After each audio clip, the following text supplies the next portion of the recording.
នៅក្នុងភេទនេះដូហាយុនគឺបានសម្លឹងមើលទៅកាន់ GO រួចគាត់បានគិតតែម្នាក់ឯងថាតាំងពី GO ចូលមកកាន់ជីវិតរបស់គាត់ដែលគិតទេថា GO គឺជាមនុស្សដែលរៀបចំគម្រោងការដើម្បីចង់បានអ្វីមួយពីគាត់ព្រោះអ្វីដែលគាត់មើលឃើញនោះគឺ GO គឺជាមនុស្សដែលឡប់និងល្ងីល្ងើតែប៉ុណ្ណោះឥឡូវយើងកាត់មកដល់ GO ឯនេះវិញកំពុងតែប្រឈមមុខជាមួយនឹងកូនចៅរបស់ដូហាយុនជាច្រើនអ្នកមានអ្នកខ្លះនិយាយឌឺដងទៅកាន់ GO ហើយថែមទាំងគម្រាមបិទផ្លូវមិនឲ្យ GO ទៅណាបានថែមទៀតលើសពីនេះពួកគេក៏បានដឹងដែរថា GO គឺមានសមត្ថភាពខ្លាំងហើយមានធម៌ពលពិសេសថែមទៀតក៏ប៉ុន្តែពួកគេហាក់បីដូចជាអត់មានភ័យខ្លាចនិងញញើទៅកាន់ GO បន្តិចតទៅសោះដឹងថាគេជាមនុស្សមញូធនដែរតែនៅតែហ៊ានគក្លឿនចូលទៅវាយ GO ថែមទៀតដូច្នេះហើយមានតែជូនតាមសំណូមពរដែលមនុស្សក្បាលរឹងគឺត្រូវគេវាយនឹងឯងចំណែកឯដូហាយុនគាត់ក៏រៀងភ្ញាក់ផ្អើលបន្តិចផងដែរនៅពេលដែលដឹងថា GO គឺមានសមត្ថភាពប្រហាក់ប្រហែលនឹងគាត់ដែរចំណែក GO ក៏បានសើចចំអកទៅវិញមែនបើផ្លូវត្រូវបានបិទអញ្ចឹងមានតែយើងកុំតិចវាចោលនិយាយរួចគាត់ក៏បានមាត់អាប៉ែនៅមុខនឹងមួយដៃថែមទៀតម្ដៃនេះគឺធ្វើឲ្យគ្នាបវានឹងគឺមានការភ្ញាក់ផ្អើលខ្លាំងមែនតើបន្ទាប់ឲ្យប្អូនយូ GO ក៏លោតទៅវាយពួកដៃនឹងតែម្ដងមើលទៅដូចអត់ស្រួលពួកដៃក៏នាំគ្នាចាប់ GO ដើម្បីផ្ដល់ឱកាសឲ្យអាម្នាក់ទៀតយកដប baseball វាយទៅកាន់ GO បន្ទាប់ពីវាយត្រូវ GO មួយដបងឃើញដូច GO រៀងស៊ីសើដែរខ្លួនក៏មានមោទនភាពរួចក៏សើចចំអកទៅកាន់ GO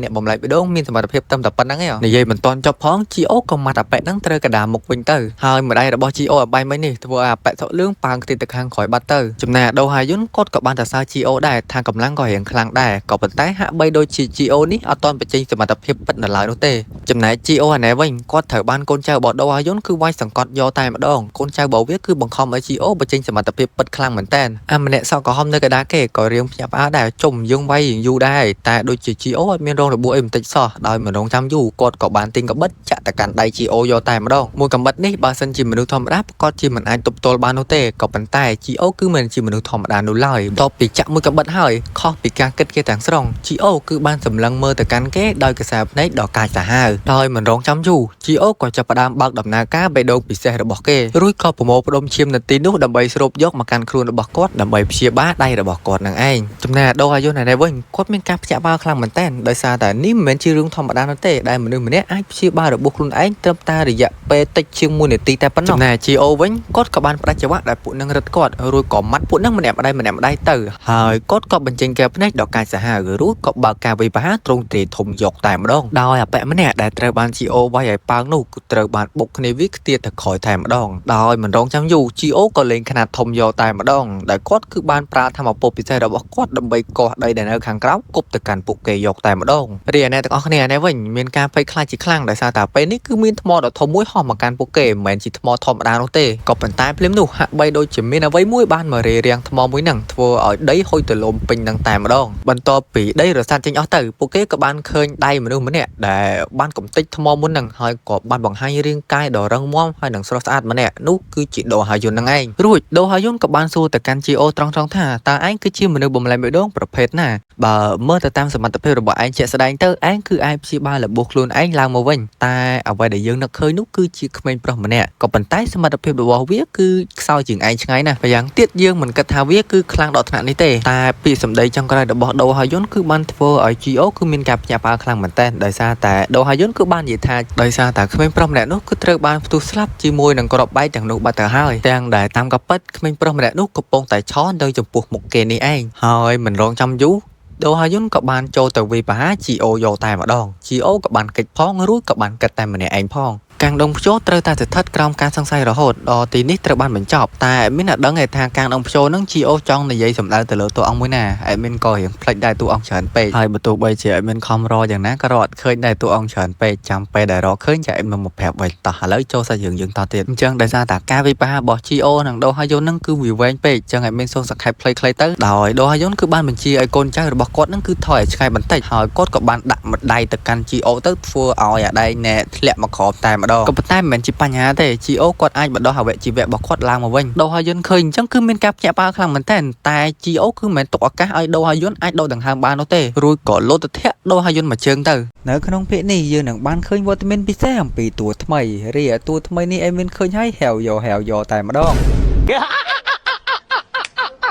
បន្ទាប់ពីស្ថានភាពត្រូវបានស្ងប់ស្ងាត់ដូហាយុនក៏បាននាំ GO មកកាន់ការិយាល័យរបស់គាត់ដើម្បីឲ្យ GO ស្ងប់ចិត្តក៏ប៉ុន្តែ GO គឺមិនមែនជា GO ដែលដូហាយុនធ្លាប់ស្គាល់នោះទេក៏ព្រោះតែសមត្ថភាពរបស់ GO នៅពេលនេះគឺខ្លាំងលើសពីការគិតរបស់គាត់ទៅទៀតសូម្បីតែថ្មដែលគាត់បានបញ្ចេញមកដើម្បីកំទេចឆ្អឹងរបស់ GO ក៏មិនអាចកំទេចបានដែរដោយសារតែពេលនេះគឺសមត្ថភាព GO គឺខ្លាំងមែនទែនខ្លាំងលើសពីមនុស្សធម្មតាទៅទៀតដូច្នេះហើយដូហាយុនក៏ចង់ឲ្យ GO ស្ថិតនៅក្រោមបង្គាប់របស់គាត់បើសិនជាទទួលបាន GO នៅក្រោមបង្គាប់របស់គាត់នោះប្រៀបបានដូចជាគាត់ទទួលបានទ្រព្យសម្បត្តិដ៏ធំមួយអញ្ចឹងបន្ទាប់ពីគិតចប់ដូហាយុនក៏បាននិយាយទៅកាន់ GO គាត់គឺពិតជាភ្ញាក់ផ្អើលខ្លាំងមែនទែននៅពេលដែលឃើញ GO គឺមិនទាន់ស្លាប់បែបនេះយ៉ាងណាក៏ដោយយើងនៅតែមិនយល់ថាហេតុអីបានជាអញលាក់អត្តសញ្ញាណរបស់ឯងមិនប្រាប់យើងត្រង់បងទៅថាឯងគឺជា GO មិត្តភក្តិដែលយើងបានស្គាល់កាលពីនៅក្នុងមន្ទីរពិសោធន៍ជាមួយគ្នាបន្ទាប់ពីនិយាយចប់គាត់ក៏បានចាប់ដៃជាមួយ GO ចឹងទៅដើម្បីជាការរាក់ទាក់នៅពេលដែលមិត្តចាស់បានជួបគ្នា GO ក៏បានសម័យនឹកគិតនៅពេលដែលគាត់បាននិយាយគ្នាជាមួយនឹងមេបញ្ជាការ Hein នៅពេលនោះ GO ក៏ធ្លាប់បានសួរទៅកាន់មេបញ្ជាការ Hein ថាបើសិនជាស្ថានភាពដែលដូហាយុនគាត់បានប្រព្រឹត្តដូចជាលីឆេវុនដែរតើគាត់នឹងត្រូវធ្វើដូចម្ដេចដោយ Hein នាងតបតែប្រមាថនោះទេគឺប្រយុទ្ធក៏ប៉ុន្តែសម្រាប់ GO វិញគាត់គឺពិតជាឈឺចាប់ខ្លាំងមែនទែនដែលមិត្តភក្តិត្រូវបានបែកគ្នាជាច្រើនឆ្នាំតែនៅពេលដែលបានជួបគ្នាបែកជាប្រយុទ្ធគ្នាទៅវិញនេះពិតជាស្ថានភាពដែលគាត់មិនចង់ជួបនោះទេអញ្ចឹងគាត់ក៏បានស្នើសុំទៅកាន់មេបញ្ជាការ Hein តើមានវិធីផ្សេងក្រៅពីនឹងអត់ Hein នាងបន្ទាប់ពីលឺអញ្ចឹងនាងមានកាយវិការបែបស៊ីរៀសខ្លាំងមែនទែនគាត់ក៏បានគប់ដុំថ្មមួយទៅកាន់ថ្ងាសរបស់ GO ហើយក៏បាននិយាយថាតើឯងចង់បានអ្វីចំពោះ GO គាត់ចង់ជួយសង្គ្រោះមិត្តភក្តិរបស់គាត់ទាំងអស់ដែលជាប់ពាក់ព័ន្ធនៅក្នុងមន្ទីរពិសោធន៍ Hein នាងក៏បាននិយាយកាត់ភ្លាមក៏ប៉ុន្តែមិត្តភក្តិរបស់ឯងកំពុងតែជួយខាងមន្ទីរពិសោធន៍យ៉ាងទៀតមិត្តភក្តិរបស់ឯងគឺកំពុងតែទទួលបានផលប្រយោជន៍យ៉ាងច្រើនហើយណាមួយពួកគេក៏សប្បាយចិត្តដែរជាមួយនឹងផលប្រយោជន៍ដែលខាងមន្ទីរពិសោធន៍បានឲ្យទៅកាន់ពួកគេឯងគិតថាពួកគេនឹងត្រឡប់មករកឯងវិញដោយគ្រាន់តែប្រើមនោសញ្ចេតនាប៉ុណ្ណឹងហើយនាងក៏បានដាស់តឿនទៅកាន់ GO ដែរថាឯងមិនអាចជួយមិត្តភក្តិរបស់ឯងបានទេបើឯងជួយពួកគេនោះពួកគេនឹងប្រើប្រាស់ឯងហើយបើសិនបើជាឯងមិនមានផលប្រយោជន៍ទៅកាន់ពួកគេនោះទេច្បាស់ណាស់ពួកគេនឹងបោះបង់ឯងចោលយើងក៏ដឹងដែរថាមិត្តភក្តិរបស់ឯងគឺជាមនុស្សដែលឯងចង់ការពារហើយនឹងជួយសង្គ្រោះក៏ប៉ុន្តែមិត្តភក្តិរបស់ឯងក៏អាចឲ្យឯងស្លាប់បានដែរដោយទទួលបានការណែនាំពីមេបញ្ជាការ Hein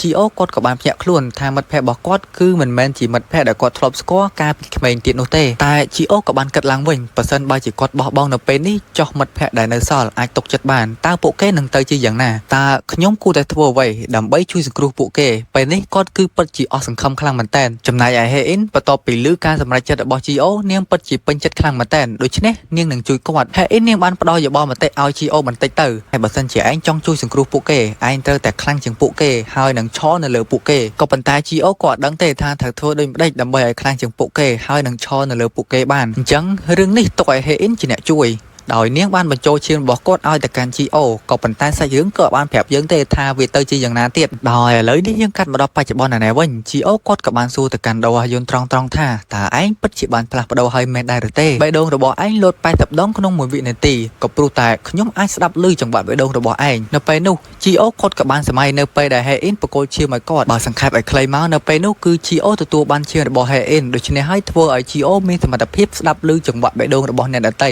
ហើយនៅពេលណាដែលគាត់ឮអំពីចង្វាក់បេះដូងរបស់អ្នកដទៃនោះគាត់នឹងដឹងអំពីចេតនាល្អឬមិនល្អរបស់ដៃគូសន្ទនាឥឡូវកាត់មកដល់ពេលបច្ចុប្បន្នណែវិញ GO គាត់ក៏បានសួរត្រង់ទៅកាន់ដូហាយុនម្ដងទៀតដែរហេតុអ្វីបានជាឯងជួយទៅដល់ពួកមន្ទីរពិសោធន៍ក្រែងពួកគេគឺជាអ្នកធ្វើទារុណកម្មមកលើយើងអីអស់រយៈពេល10ឆ្នាំហើយហេតុអ្វីបានជាឯងនៅតែជួយពួកគេឆ្លើយមកចំណែកដូហាយុនគាត់ក៏បានគិតសង្ស័យថាខ្លាច GO គឺដឹងអំពីចេតនាកុហករបស់គាត់តែដូហាយុនក៏អាចបានឆ្លើយទេគាត់បែរជាសួរបកទៅកាន់ GO វិញថាឯងមកនេះគឺមានគោលបំណងអ្វី GO គាត់ឆ្លើយមួយម៉ាត់យ៉ាងខ្លីគឺមកបំផ្លាញមន្ទីរពិសោធន៍ចំណែកដូហាយុនគាត់ក៏បាននិយាយដាស់តឿនទៅកាន់ GO ខ្លាចថា GO គឺមានគ្រោះថ្នាក់នៅពេលដែលចូលទៅកាន់មន្ទីរពិសោធន៍ GO គឺតបទាំងទឹកមុខមាំហើយនឹងមោះមុតបដិញ្ញាចិត្តខ្លាំងមែនទែនថាគាត់នឹងទៅបំផ្លាញមន្ទីរពិសោធន៍ហើយនឹងនាំមិត្តភក្តិរបស់គាត់ចេញមកពីមន្ទីរពិសោធន៍នឹងឲ្យអស់ចំណែកដូហាយុនគាត់គឺអត់ព្រមនោះទេគាត់អត់ទៅនោះទេហើយរឿងបន្ទាប់ដែល GO ធ្វើនោះគឺជាការរុករកព័ត៌មានដើម្បីផ្ដល់ទៅឲ្យមេបញ្ជាការ Hein ដោយមិនរងចាំយូរដូហាយុនគាត់ក៏បានបញ្ចេញឯកសារដែលគាត់ខំប្រមូលពីមន្ទីរពិសោធន៍ឲ្យទៅកាន់ GO តែម្ដងដោយសារតែនេះគឺជាការប្រមូលទិន្នន័យដែលគាត់ខំលាក់លៀមយ៉ាងស្ងាត់តែ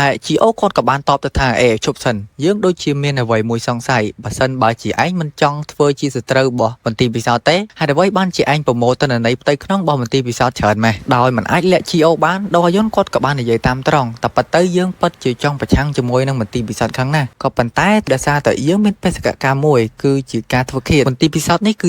ធំជាងអ្វីដែលឯងបានគិតទៅទៀតពួកគេគឺជាប់ពាក់ព័ន្ធនឹងអ្វីៗទាំងអស់និយាយទៅគឺពាក់ព័ន្ធនឹងនយោបាយជំនួញនិងសូម្បីតែពិភពលោកក្រោមដីម្យ៉ាងទៀតទីស្នាក់ការកណ្ដាលរបស់ពួកគេក៏នៅពិភពក្រោមដីនឹងដែរហើយយើងក៏ធ្លាប់ព្យាយាមដែរផ្កាពីមុនក៏ប៉ុន្តែវាមិនបានផលអ្វីនោះទេបើទោះបីជាឯងខ្លាំងប៉ុណ្ណាក៏ដោយឯងនៅតែមិនអាចយកឈ្នះពួកមន្ទីរពិសោធន៍នឹងបានដែរក៏ប៉ុន្តែថាពេលនោះ GO គាត់ក៏បានប្រាប់ពីអត្តសញ្ញាណរបស់ Hein ឲ្យទៅកាន់ដូហាយុនក៏បានស្គាល់ចឹងសោះបានជាឯងហ៊ានម៉េះហ៊ានប្រឆាំងជាមួយខាងមន្ទីរពិសោធន៍តែប៉ុន្តែឯងគឺមានមេបជាការ Hein នៅពីក្រោយខ្នងហើយនៅទីបំផុតឌូភ្ជុងក៏ព្រមសហការជាមួយនឹង GO ឥឡូវមានសុំហៅឈ្មោះពីដូហាយុនទៅកាន់ឌូភ្ជុកវិញណាអ្នកគ្នាថាឈ្មោះគេគឺឌូភ្ជុកឥឡូវសាច់រឿងក៏បានបង្ហាញអំពីទូចិត្តអាក្រក់ម្នាក់ទៀតដែលគាត់គឺបាននិយាយថាគ្មាននរណាម្នាក់គឺមកជួយនាងទេ